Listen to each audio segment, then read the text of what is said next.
बिस्मिल्लाहिर रहमानिर रहीम। अल्हम्दुलिल्लाहि रब्बिल आलमीन আর রহমানির রহিম। বন্ধুগণ, আমি কম্পিউটারের পর্দাতে একটি লেখাচিত্র ধারণ করে রেখেছি। আর আমি এখন আমার এই বক্তব্য আরম্ভ করতেছি আল্লাহ তাআলার নামে, যিনি সমস্ত কিছুর স্রষ্টা এবং একমাত্র মালিক।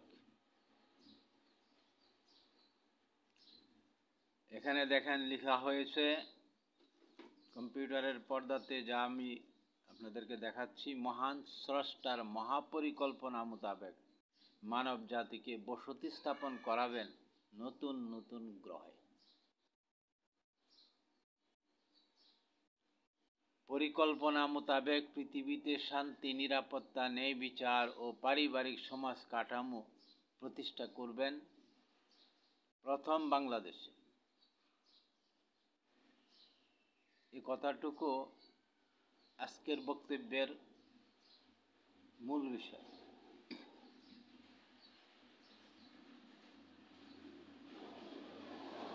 বন্ধুগণ, আমরা বর্তমান সময়ে আমাদের রাষ্ট্র সত্তা, স্বাধীনতা, সার্বভৌমত্ব, সরকার ব্যবস্থা ও সমাজ ব্যবস্থা সকল কিছু নিয়ে একটি হযবরল অবস্থার মধ্যে আছে। বহুমাত্রিক সমস্যায় জর্জরিত।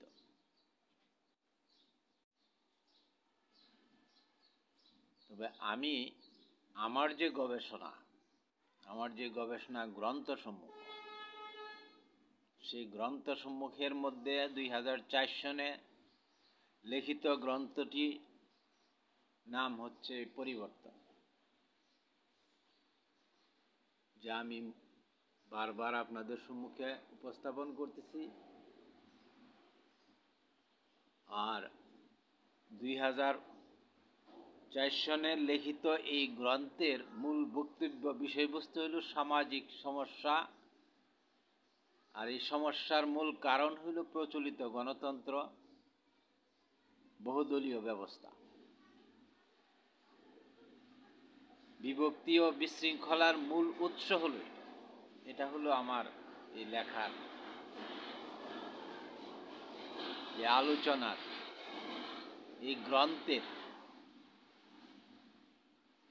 মূল বক্তব্য। তারপর 2005 সনে আমি আরেকটা বই লিখি, যেটাও আপনাদেরকে এখন দেখাচ্ছি। আমি আমার ইয়াতে সেগুলি, যে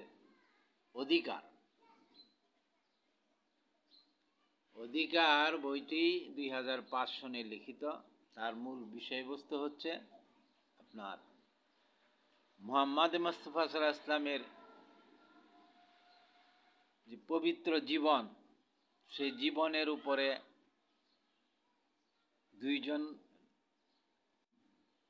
বাঙালি লেখক, একজন নোংরা তসলিমা আর একজন জারদ সন্তান,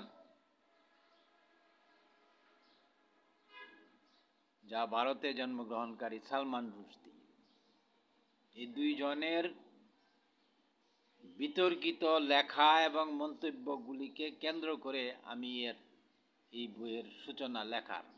আর এই বইটি আমিও এই যে আমার বক্তব্য দিয়ে বুঝতে পারছেন, আমি আক্রমণাত্মক বক্তব্য দিচ্ছি। এই বিষয়ে আমার বক্তব্য এই বইয়ে আক্রমণাত্মক, অর্থাৎ আমি আক্রান্ত, তাই পাল্টা আক্রমণ করেছি। আমার রাসূল, আমার সত্তা, আমার যে পবিত্রতার মিনার মুহাম্মদ মুস্তাফা ইসলামের জীবন যখন আক্রান্ত কলম দ্বারা, তখন আমি আক্রান্ত, আমার সমস্ত সত্তা আক্রান্ত। আমার হৃদয়ে রক্তক্ষরণ হওয়ার ফলশ্রুতিতে আমি যে আহত হওয়ার ফলে যে তীব্র আক্রমণের যে স্পৃহা এবং অবস্থা আমার মধ্যে সৃষ্টি হয়েছে, সেই অবস্থান থেকে আমি এক বইটা লিখেছি যার নাম অধিকার। আর অধিকারের মূল কেন্দ্র হচ্ছে আল্লাহ তাআলার নিজের অধিকার, স্রষ্টার অধিকার। এটা আমি আমার বইয়ে প্রমাণ করেছি এবং সেখানে জিন তত্ত্বের বর্ণনা আছে যে প্রত্যেকের কর্ম এবং চিন্তা চেতনা, এই সমস্তের রহস্য জাল কি, মানুষ কি, এই বিষয়গুলি এভাবে আসছে। এই আক্রমণাত্মকের পরে তার অধিকারের যে বর্ণনা, কারণ বইয়ের নামই অধিকার। অধিকার কিভাবে, কেন, কার মাধ্যমে, কখন আমরা কিভাবে লাভ করি বা লাভ করি না, কখন অধিকার আমার থাকে বা থাকে না। কারণ যিনি মহান স্রষ্টা, মহান মালিক, তার অধিকারের উপর যখন আপনি কলম চালান, আক্রমণ করেন, তখন সে আক্রমণকারীর কোনো অধিকার আর অবশিষ্ট থাকে না। কারণ সে তো মালিক না, সে তো স্রষ্টা না। আর স্রষ্টা তো একাধিক নাই যে আমি এক স্রষ্টার পক্ষে আক্রমণ করলাম আর এক স্রষ্টাকে আক্রমণ করলাম। কাজেই আমি আমার বইটা অধিকারে বলেছি যে এটা হলো যখন কেউ এরকম স্রষ্টা এবং স্রষ্টার মহাপরিকল্পনাকে চ্যালেঞ্জ করে, আক্রমণ করে, তখন তার আর কোনো অধিকার থাকে না। যাই হোক বন্ধুগণ, এরপরের আমার লিখিত বইটার নাম হলো জ্ঞান সিম সার্ভার। এই যে জ্ঞান সিম সার্ভার, আমি বইগুলি বারবারই প্রদর্শন করেছি। আজকে প্রদর্শন করার মূল অর্থ হলো যে আমি যে হেডলাইনে যেই কথাটা লিখেছি, মহান স্রষ্টার মহাপরিকল্পনা মোতাবেক মানব জাতিকে বসতি স্থাপন করাবেন নতুন নতুন গ্রহে। আর এর মধ্যে পরিকল্পনা তিনি যা করেছেন সে পরিকল্পনার প্রথম অংশে আছে বাংলাদেশ। অথচ আজকে আমার এই বাংলাদেশ নিমজ্জিত এক অন্ধকারের মধ্যে। এই বিষয়ে আমি আমার জ্ঞান, আল্লাহ তাআলা আমাকে যে জ্ঞান দিয়েছে, যে শিক্ষা দিয়েছে, সে অনুসারে আমি একটা দর্শন তত্ত্ব পেশ করব, যা প্রচলিত কোনো চিন্তা চেতনা থেকে কোথাও আপনি তার অস্তিত্ব খুঁজে পাবেন বলে আমার মনে হয় না। কিন্তু মুহাম্মদ মুহাম্মদ ইসলামের জীবনে তা ভরপুর। আর আমি মুহাম্মদ ইসলামের জীবন থেকেই তা বলবো। আমার নিজের কোনো জগৎ নেই, আমার নিজের কোনো সত্তা, অধিকার বা অস্তিত্বের কোনো ধরনের কোনো চিহ্ন আমার লেখা, কথা, জীবন চলা কোথাও নাই, থাকার কোনো সুযোগ নেই। মহান স্রষ্টা একজন, তিনি আল্লাহ। সমস্ত অধিকার তার, মহাপরিকল্পনা তিনি একা করেছেন, তিনি একাই সব চালান। আর তার লক্ষ্য উদ্দেশ্যের, তার মডেলিং সত্তা হলেন মুহাম্মদ মুস্তাফা ইসলাম। তার বাহিরে অন্য কোনো পৃথিবীতে বা মহাবিশ্বে কোথাও আর কাউকে তিনি দ্বিতীয় কাউকে সেখানে গ্রহণ করেননি, স্থান দেননি। অন্য নবী রসুলগণ তার পক্ষ থেকে প্রত্যাদিষ্ট রসুল নবী, কিন্তু মুহাম্মদ মুস্তাফা ইসলামের সাথে এই শান্তি, নিরাপত্তা, মহাবিশ্ব সৃষ্টি, মহাপরিকল্পনার যে মৌলিক রহস্য, তা আর ওই অংশের ভিতরে কারো জায়গায় নাই, কারো স্থান নাই, কোনোভাবেই নাই। এটা আমি আমার এই জ্ঞান সিম সার্ভার বইটা যদি আপনি পড়েন, আপনি বুঝে যাবেন। একটা মহাজগৎ, সৃষ্টি তত্ত্বের এক মহাজগতের নাম হলো জ্ঞান সিম সার্ভার। বইটি খুব বড় তা না, পরিবর্তন বইটি 700 পৃষ্ঠা, অধিকার 400 থেকে 500 পৃষ্ঠা, আর জ্ঞান সিম সার্ভার 300 পৃষ্ঠার। কিন্তু এই 300 পৃষ্ঠার ভিতরে মহাজগৎ লুকায়িত আছে। বন্ধুগণ, আমি এই ভূমিকা দেওয়ার অর্থ হলো যে আমি আমার অবস্থানটাকে পরিষ্কার করে নিলাম, আমি কি, কেন, কিভাবে কি বলতে চাচ্ছি। আর এই জ্ঞান সিম সার্ভার বইটি 2017 সনে জাতীয় গ্রন্থমেলায় আমি প্রথম ওপেন করি, অর্থাৎ সেখানে প্রথম এটা প্রকাশিত হয়। সেই গ্রন্থমেলা উপলক্ষেই গ্রন্থমেলাতে তা দেওয়া হয়েছে। বন্ধুগণ, এখন আমি আমার মূল বক্তব্যে প্রবেশ করতেছি যে মহান স্রষ্টার মহাপরিকল্পনা মোতাবেক মানব জাতিকে বসতি স্থাপন করা হবে। অর্থাৎ মহাস্রষ্টা মহাপরিকল্পনা কি, এই বিষয়ে যদি ব্যাখ্যা করতে হয় তাহলে এটা মহাজগৎ, এই বিষয়ের ব্যাখ্যা করে শেষ করা যাবে না।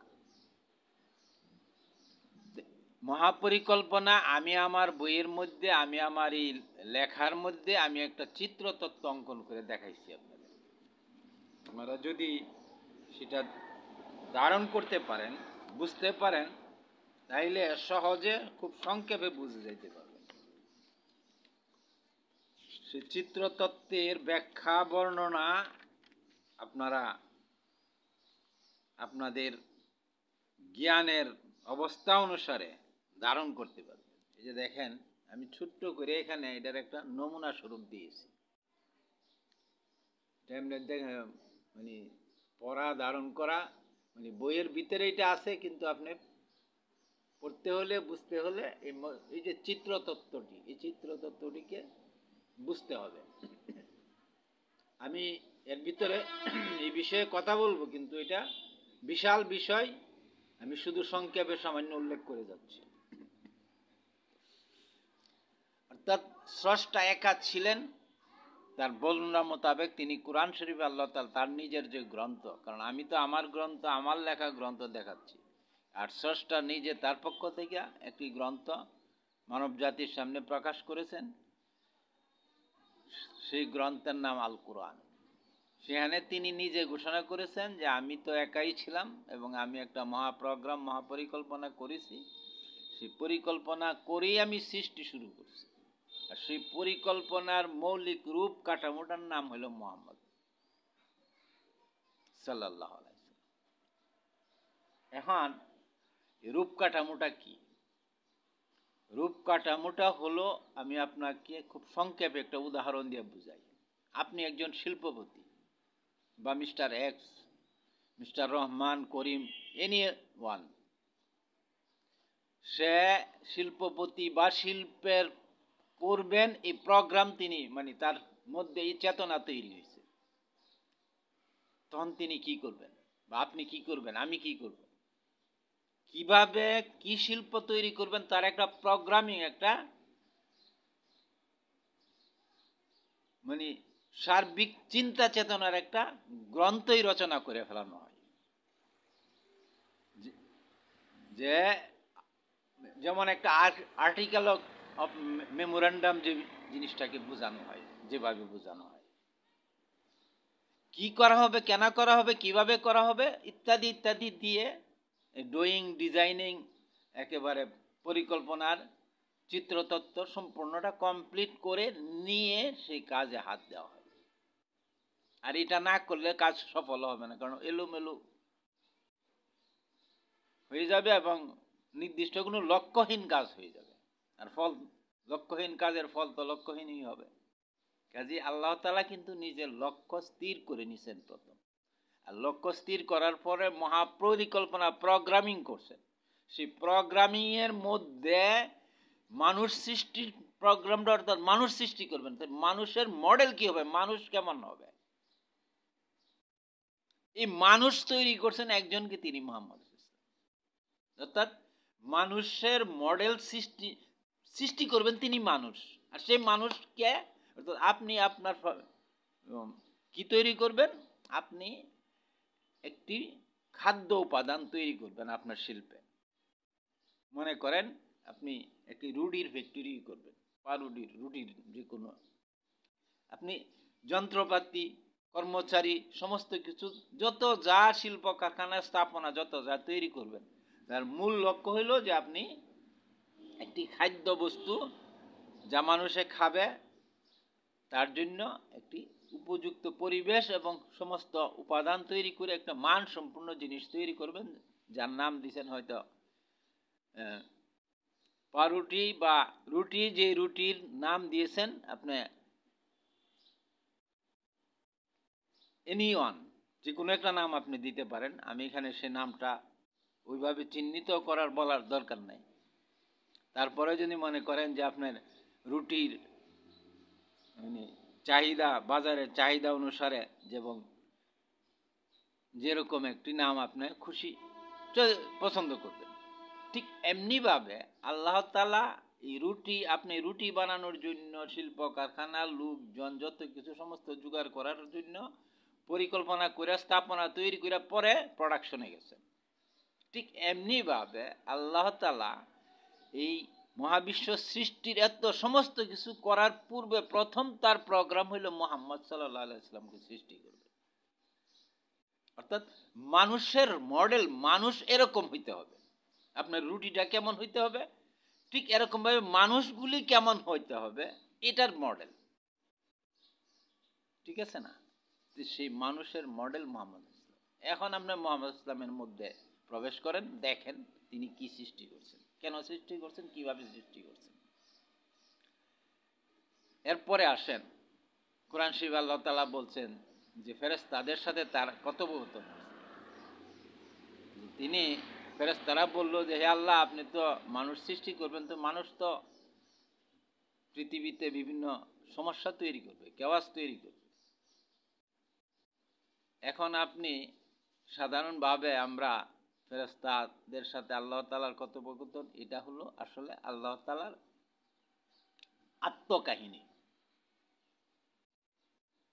আমি যেমন আমার মতো করে নিজেকে বসে বসে কল্পনা করতে পারি যে কি হলে কি জিনিসগুলি হবে, এবং আমি যাদেরকে সৃষ্টি করব তারা কি কি ভাববে, ভাবতে পারবে, বা কি ভাবার জন্য আমি সৃষ্টি করব। অর্থাৎ মান মর্যাদা, পরিবেশ এবং তার পজিটিভ নেগেটিভ ময়লা আবর্জনা তৈরি হবে, সেটা বের করতে হবে, সেটাকে পরিচ্ছন্ন রাখতে হবে। আর এর মধ্যে যেই একটা পাইপলাইন থাকবে, যে পাইপলাইন দিয়ে ময়লাগুলি নিষ্কাশিত হয়ে বাইরে চলে যাবে, ডাস্টবিনে চলে যাবে। এরকম ভাবে আল্লাহ তাআলা যে মহাপ্রোগ্রাম করছেন, সেখানে এটা একটা ফেরেশতাদের সাথে যে কথোপকথন, এটার ব্যাখ্যাটা আমি এভাবে বুঝেছি, আমি এভাবে বলতে চাচ্ছি, সেটা হইল একটা আত্মকাহিনীর মতো। এটা আবার এরকম ভাববেন না যে আমি কোরআন শরীফের ব্যাখ্যাকে আমি আমার মতো করে আমি কোনো ভুল ব্যাখ্যা করছি। আমি কিন্তু কোরআন শরীফের সে আয়াতের ব্যাখ্যা করতেছি না, আয়াত উপস্থাপনও করি না।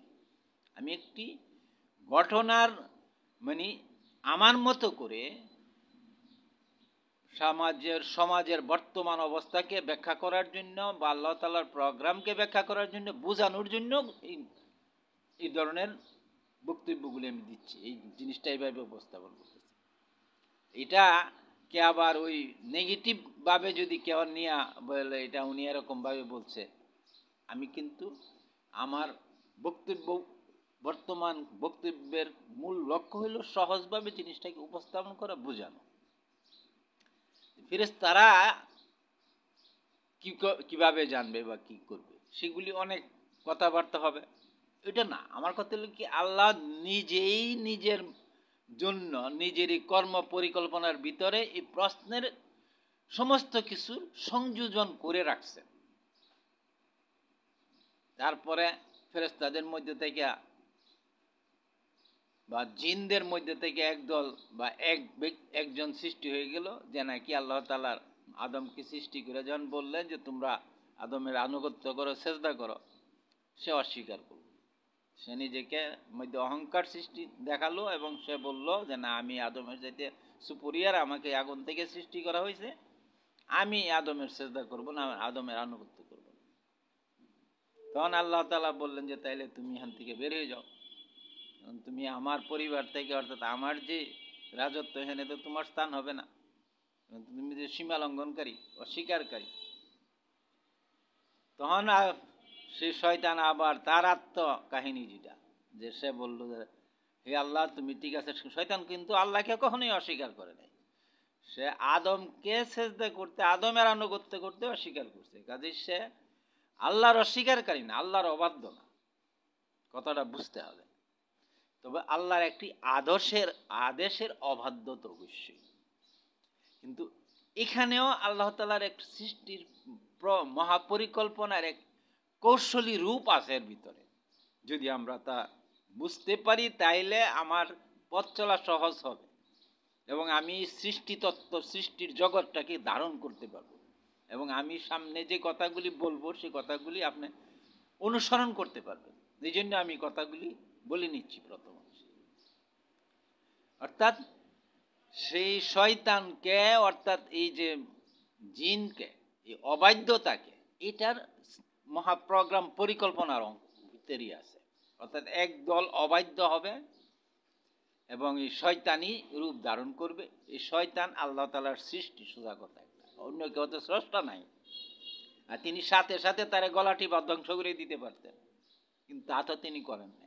কি করছেন? শয়তান বলছে যে ঠিক আছে, আমার সময় দাও, আমি তোমার এই সৃষ্টির এই আদমের বিরোধিতা করতে থাকবো। আল্লাহ বলেছে যাও, তোমার একটা সময় দেওয়া হইলো, কিন্তু অবারিত না, অর্থাৎ অনন্ত সময় না, এক সময় পর্যন্ত তুমি এটা করতে পারবে। এগুলির এই কথায়, এই ব্যাখ্যা মানে পর্যালোচনা, আলোচনা বা পরস্পর কথোপকথন আল্লাহ তাআলার ভাষায় যেটা কোরআন শরীফে আছে, এগুলি একটা মহাপ্রোগ্রাম, মহাপরিকল্পনার অংশ বিশেষ, যা আল্লাহ নিজের মতো করে প্রকাশ করছে। আর এই সমস্ত কিছু মুহাম্মদ মুস্তাফা ইসলাম সারা পৃথিবীতে আর কেউ পূর্ণাঙ্গভাবে ধারণ করে নাই, বুঝে নাই।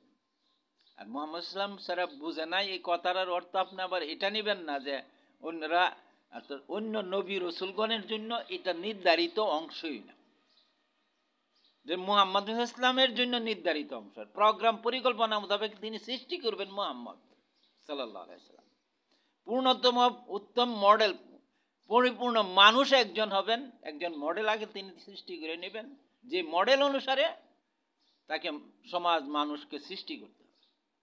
অর্থাৎ আপনার রুটি তৈরি করার জন্য যত যা ফ্যাক্টরি, জায়গা জমি, যত যা কর্মচারী ব্যবহার করবেন, তা তো হইল ওই উত্তম প্রোডাক্টটা। সেই প্রোডাক্টটা কি? রুটি। ঠিক এমনিভাবে এখানে আল্লাহ তাআলার মহাবিশ্ব সৃষ্টির মূল প্রোডাক্টের লক্ষ্য কি? মুহাম্মদ সাল্লাল্লাহু আলাইহি ওয়াসাল্লাম ব্যক্তি সত্তা শুধু না, এই রূপের, এই ধরনের, এই স্যাম্পলের এমন একটি স্যাম্পলিং সত্তা সৃষ্টি করবেন, যে সত্তাটার অনুসরণ করে প্রোডাকশন চলবে। যখন আপনার রুটির নমুনাটা, রুটির যে কোয়ালিটি, ডিজাইন, যত যা করেছেন প্রথম, সেটাকে প্রোডাকশনে আনার জন্য আপনি যত সব শিল্প স্থাপনা করছেন, ঠিক এরকমভাবে মুহাম্মদ ইসলামের রূপটাকে তিনি বিকশিত, প্রকাশিত এবং মহাবিশ্বের ছড়াইয়ে দেওয়ার জন্য, মুহাম্মদ ইসলাম সম্বন্ধে আল্লাহ নিজেই বলছে যে তার জন্য মহাবিশ্বকে সৃষ্টি করা হয়েছে নামাজের স্থান। মুহাম্মদ ইসলামের জন্য মহাবিশ্বকে নামাজের স্থান করা হয়েছে। নট অনলি পৃথিবী, সমস্ত মহাবিশ্ব, সমস্ত গ্রহ নক্ষত্র।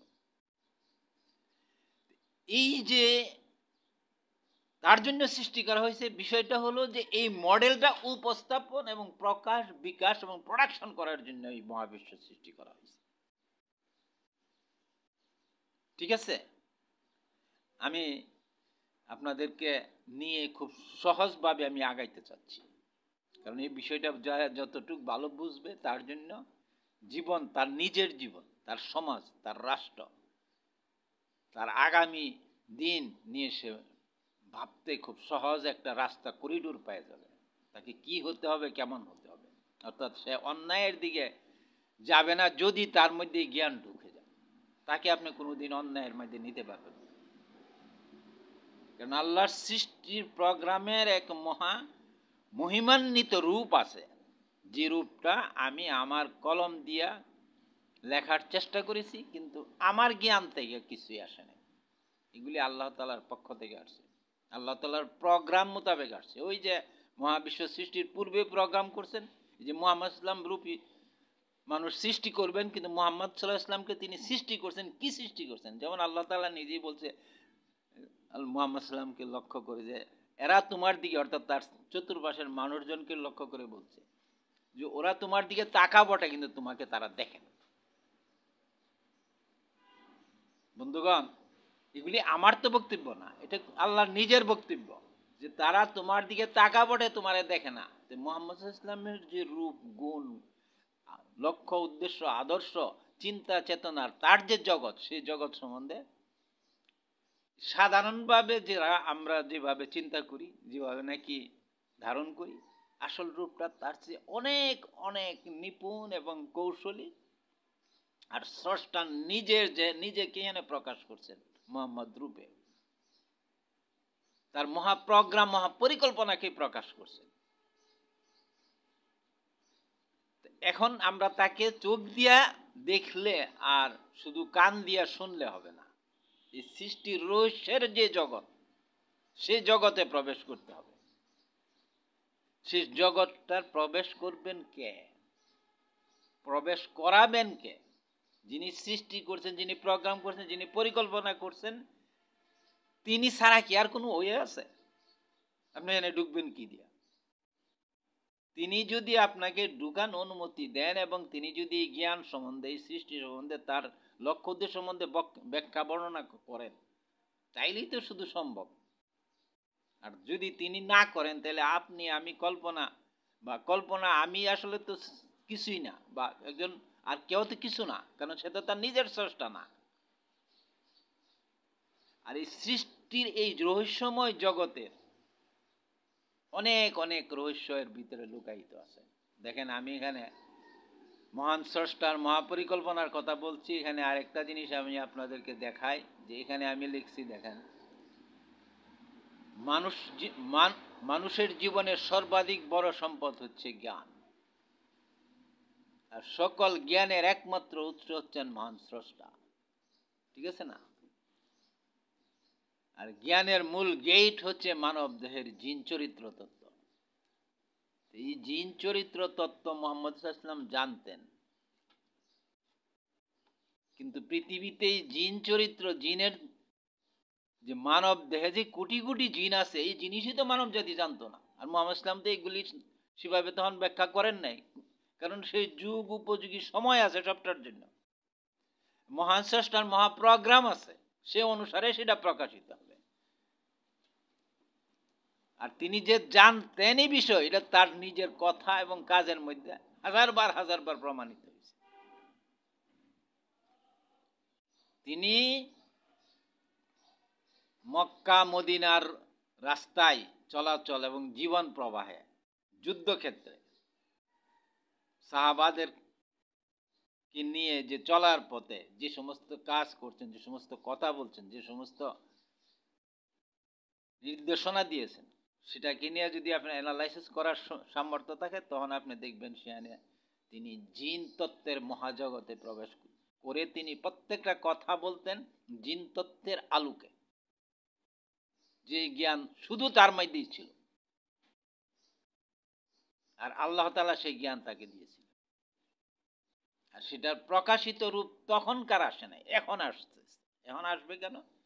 এখন আল্লাহ তাআলা, এখন বিজ্ঞানের এই জগতে আমাদেরকে নিয়ে আল্লাহ তাআলা প্রবেশ করছেন। অর্থাৎ আল্লাহ তাআলা সৃষ্টি করছেন, কিন্তু আমাদেরকে, মানব জাতিকে এখন এই বিজ্ঞানের এই জগতে প্রবেশ করাইছেন। যে মহাকাশ বিজ্ঞান আমরা জানি এখন কোথায় আমরা পৌঁছে গেছি। মানব জাতিকে আল্লাহ তাআলা কোথায় জ্ঞানের দরজায় কত কিছু শিক্ষা দিচ্ছেন। এমনই জিন তত্ত্বের, এই যে মানব দেহের জিন তত্ত্বের যে বর্ণনার গ্রন্থ আমি যেটা এখানে লিখে রাখছি, এই যে গ্রন্থ, এই গ্রন্থটি হলো জিন তত্ত্বের গ্রন্থ।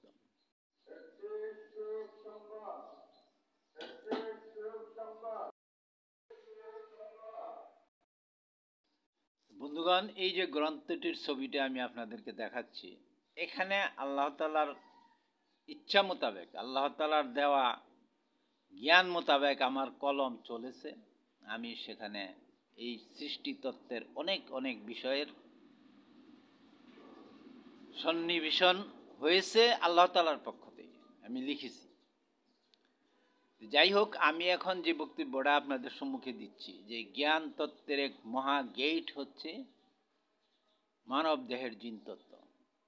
এই যে যত চিন্তা চেতনা, যত যা আমরা করি বা করি না, আমার এই তো জ্ঞান বা আপনার জ্ঞান বা আপনার মধ্যে আমার মধ্যে কোথাও কি কেমনভাবে সংরক্ষিত। অর্থাৎ যে বিষয়েই পাণ্ডিত্য রাখেন, সেই পাণ্ডিত্যের স্থানটা কোথায় কিভাবে রাখছেন, আর সেই পাণ্ডিত্যের জায়গাটাকে কি কোনো মানুষ সৃষ্টি করছে? একটা মহাপ্রোগ্রাম মহাপরিকল্পনা অনুসারে যেরকম আপনি কোনো কিছু করেন, ঠিক এমনিভাবে প্রত্যেকটা মানুষের মধ্যে এই জিন দিয়ে ভরপুর করে রাখছে। কোটি কোটি জিন আছে।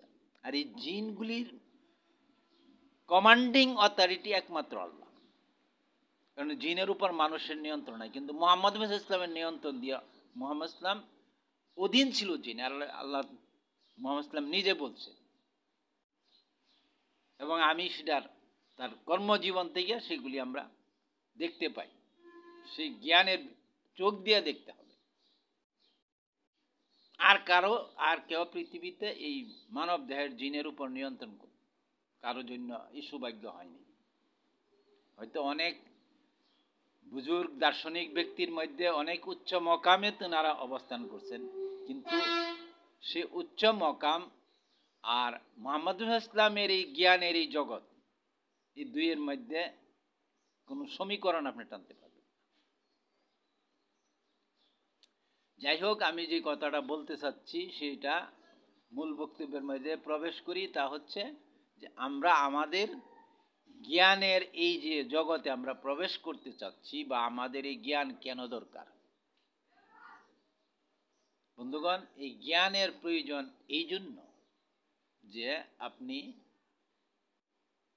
আমার যে বর্তমান বাংলাদেশ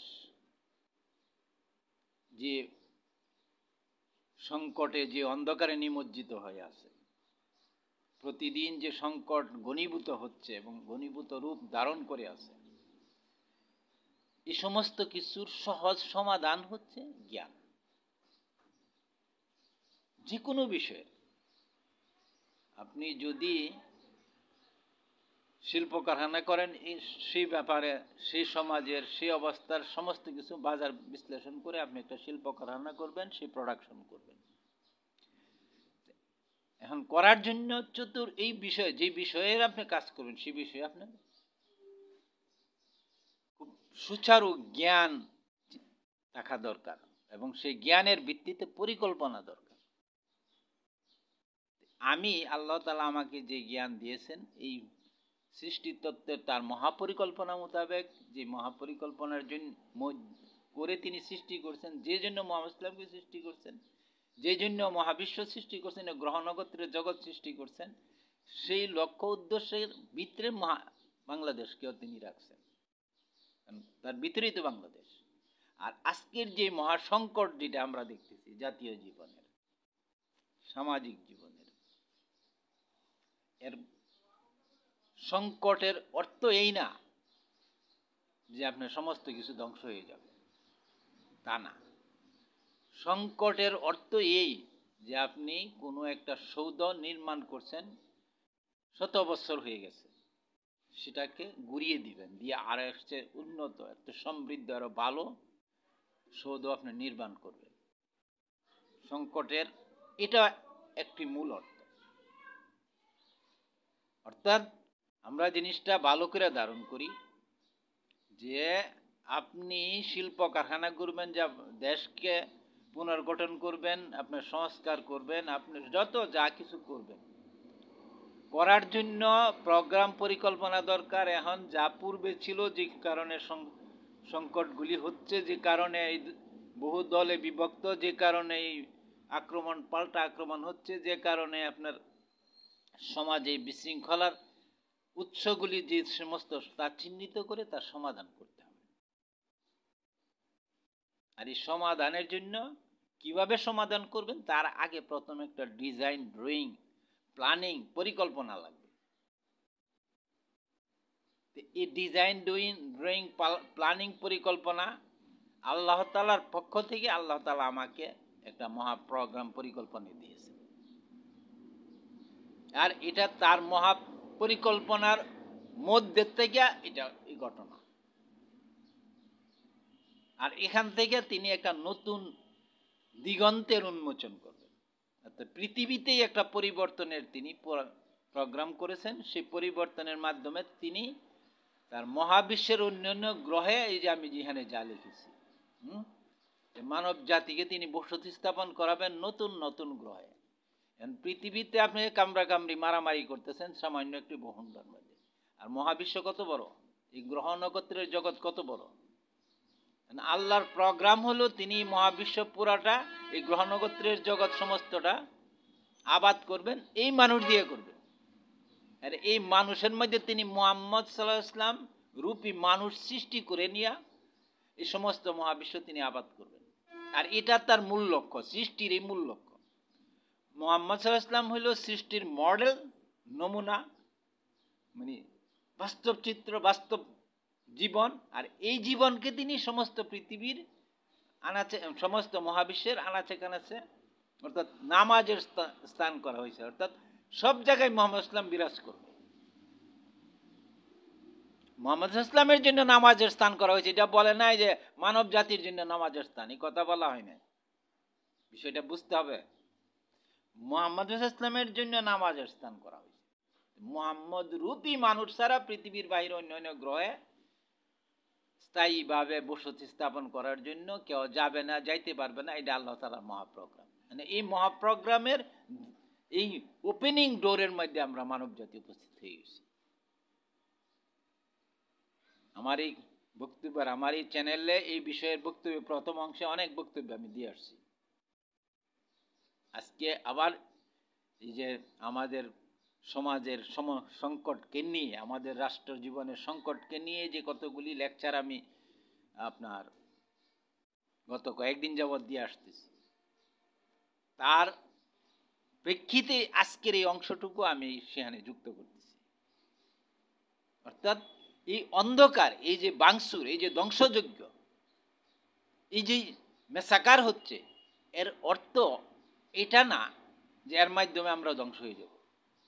এর অর্থ এটা যে এই পুরানা সিস্টেম, পুরানা সৌধ, পুরানা চিন্তা চেতনা, পুরাতন সমাজ ব্যবস্থা, এই গণতন্ত্রের নামে এই বহুদলীয়, বিভক্তিকর এবং শয়তানের আধিক্য প্রবণ যে সমাজ ব্যবস্থা, সেটাকে তিনি ইতি টানবেন, মিসমার করে দিবেন। তিনি এখানে নতুন সৌধ, নতুন প্রোগ্রাম, নতুন পরিকল্পনা তিনি করছেন। মানে যে তার প্রোগ্রাম আগের থেকে করা, এখন সেটা বাস্তবায়নের সময় উপস্থিত হয়ে গেছে। আর সেটা শুরু বাংলাদেশ থেকে। আর এই কথা আমি বলতেছি, কিন্তু আমি আলামিনের সামান্য সামান্য মানে বিন্দু বিশুরও কিছু করার সামর্থ্য নেই। আর এই প্রোগ্রাম আমার জানারও কথা না, বুঝারও কথা না, এবং এই নিয়ে চিন্তা করারও কথা না। কারণ আমি এরকম কোন জগতের কোনো কিছু, কোন দর্শন তত্ত্বের কোনো জ্ঞানের মানুষই না। আমি সাধারণ থেকে সাধারণ মানুষ। কিন্তু আল্লাহ তো তার মহান প্রোগ্রাম কারো না কারো দিয়া কথা বলবেন, কারো না কারোর মাধ্যমে তার কাজ শুরু করবেন। এটা তার প্রোগ্রাম। মানুষের কোনো প্রোগ্রাম করার এখানে কোনো সুযোগ নেই। কারণ মানুষ তার নিজের স্রষ্টা না, স্রষ্টা একজন, তিনি আল্লাহ। এই বিষয়টা প্রথম বোঝানোর জন্য আমি এই লম্বা কথাগুলি বলতেছি, বলার চেষ্টা করতেছি। এখন আমি আপনাদেরকে আবার সেই পুরাণ বিষয়টার মধ্যে নিয়ে যাই। আপনারা আসেন, আমরা সেখানে ঢুকি। এই যে দেখেন, এখানে যে বিষয়টা উপস্থাপন করেছি আমি, এই যে বিষয়, যে কলেমা লা ইলাহা ইল্লাল্লাহ মুহাম্মাদুর রাসূলুল্লাহ, যে আল্লাহ এবং রসুল মুহাম্মদ ইসলাম, বিকাশ মাত্র তাদের, আর কারো কোনো বিকাশ নেই।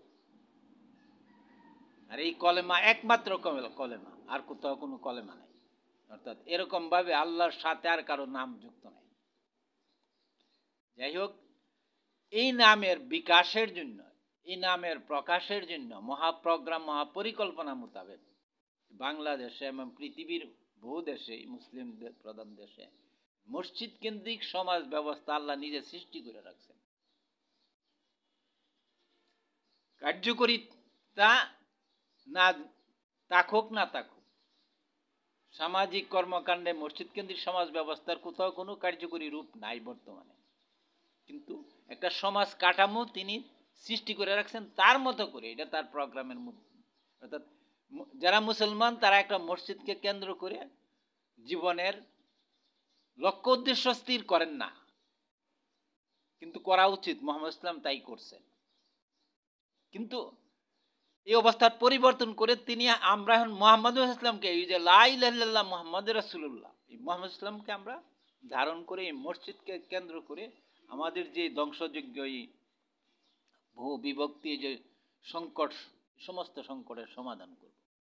এটা আল্লাহর প্রোগ্রাম, পরিকল্পনা।